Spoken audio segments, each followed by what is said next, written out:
Does anybody know the #1 hobby in the United States today? Any ideas? That's right, it's bird watching. I thought I could get somebody to say gardening. Actually, gardening is #2.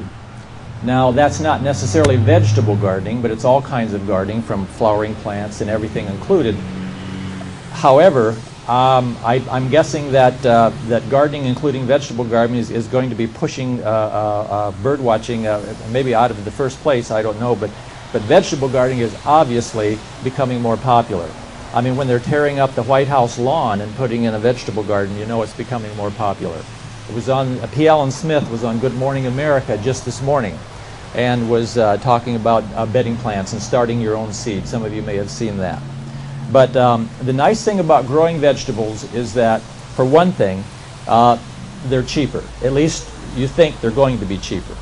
By the way, how many of you have not had your own garden? Maybe you did when you were a child, but you've actually not planted your own garden and you're hoping for it to be your first. Okay. How many of you had one in the past, not for a while, but you're planning to start it up again? Anybody like that? Okay. I assume that would probably be the two biggest groups that we would have here today. And then there's a third group who's had one going for a while and is always trying to see if they can just glean a little bit more information. Who's that? Okay. All right. So we've got a little of everybody. If you're going to be planting your garden for the first time, one thing that I think both of us have found out is that you're going to pay quite a bit of outlay at the beginning. You probably can get cheaper vegetables in the grocery store the first year. Probably. Would you say that? Yep, but you missed the fun in doing it. Yeah, that's exactly right. Your biggest outlay is going to be the first year. If you're going to build raised beds, you're going to be spending some money for materials. If you're going to be buying soil to put in those beds, or amendments to put in your soil that you have in your backyard or wherever now, that's usually a one-time expense. And then there are some others that you will have every year, but the savings will probably come the second year, or from then on at least. Another nice thing about growing your own vegetables is they might be cheaper, but it's just plain good exercise. I used to ride my bike in Indiana. I used to ride my bike up and down the road. We lived out in the country, and I used to go past this real messy lot. It was actually an old garden center that had been gone for about 10 years. Weeds had grown up. There were piles of railroad ties there and piles of stone, and it just was a mess.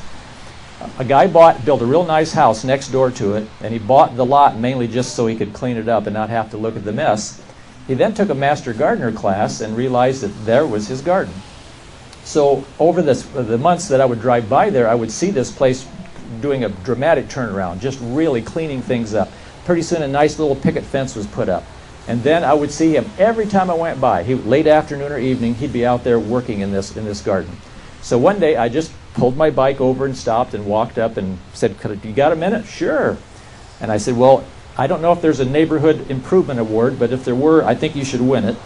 And so we got to talking about gardening, and I asked him, "Are you going to eat all these, everything that you grow here?" He says, "No, just part of it. Half the fun is sharing it with somebody else and giving it to somebody else." And he said, "What you're looking at here is my gym membership." So instead of paying X number of dollars and feeling guilty for not going and wasting all that money and being away from my family when I'm trying to stay healthy, I'm doing it all right here at home. So he said, I'm within shouting distance of my own house, and my family can come out here and join me, and I just love doing it. I'm breathing fresh air. I'm at a desk all day, and out here I'm outdoors, and he said, this is just recreation for me. So you get exercise doing it too. And you know exactly what went into producing your food. You know that your food supply is safe. You don't have to worry about E. coli or salmonella unless you use fresh manures on your garden. You can get E. coli that way. Safe food supply. I was talking about using animal manures. They're very, very good, by the way, but it would be better if it were composted. In other words, if that manure were on a pile for a year before you actually put it onto your garden. Also, it would be best if you put it on your garden and tilled it under a minimum of 2 weeks before you actually planted. Never put fresh manure on your garden after you've already planted it. After your things are already grown, don't put manure on, because you very good chance you'll get E. coli. Using any kind of manure. It can be rabbit manure, horse manure, cow manure, goat manure, whatever it is. Be really, really careful with chicken manure. Chicken manure is very, very high in nitrogen, and it'll burn, actually even kill your vegetables, unless it's composted. If it's composted, then it would be okay. There's actually a company in South Carolina now that is composting chicken manure, and I'm going to be trying it this year on part of my garden and not on the other part, just to see how it works out. But that should be safe to use.